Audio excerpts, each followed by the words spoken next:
নমস্কার, সবাই কেমন আছেন? আশা করি সবাই ভালো আছেন। আর আমার ছোট্ট মিনি ব্লগে আপনাদের সবাইকে স্বাগত। আর আজকে আমি একটা আপনাদের সাথে জিনিস শেয়ার করব, সেটা হচ্ছে আমার বাড়িতে ছোট্ট একটি অ্যাকোরিয়াম আছে। তো সেখানে কতগুলো ফিশ দেখা যাচ্ছে নিচে খেলা করছে। হঠাৎ করে আজকে সকালবেলা ঘুম থেকে উঠে দেখি একটা ফিশ মাছের ওপরে এরকম করে ভাসছে জলের উপর। তো অনেকক্ষণ ধরে নাড়াচাড়া করছি, বা কাছে গিয়ে দেখলাম দেখছি নড়াচড়া করছে না। তো অবশেষে আমি অ্যাকোরিয়ামের ওপরেই উঠে পড়লাম, দেখা যাক ওটা বাঁচে আছে কি না।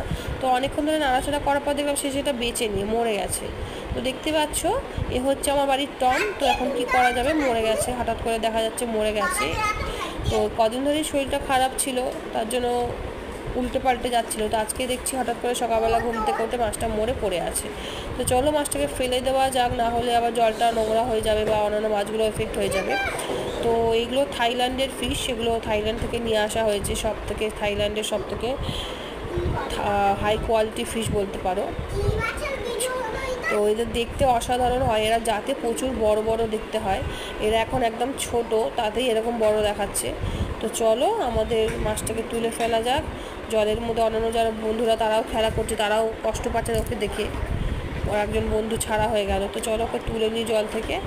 এবার একটা প্লাস্টিকের মধ্যে ঢুকিয়ে নিয়েছি, যেহেতু ফেলতে হবে। দেখতে পাচ্ছ কীরকম লাগছে দেখতে, পুরো অরেঞ্জ কালার ফিশটা, পরেন্ডাও বলে। তো কেমন লাগলো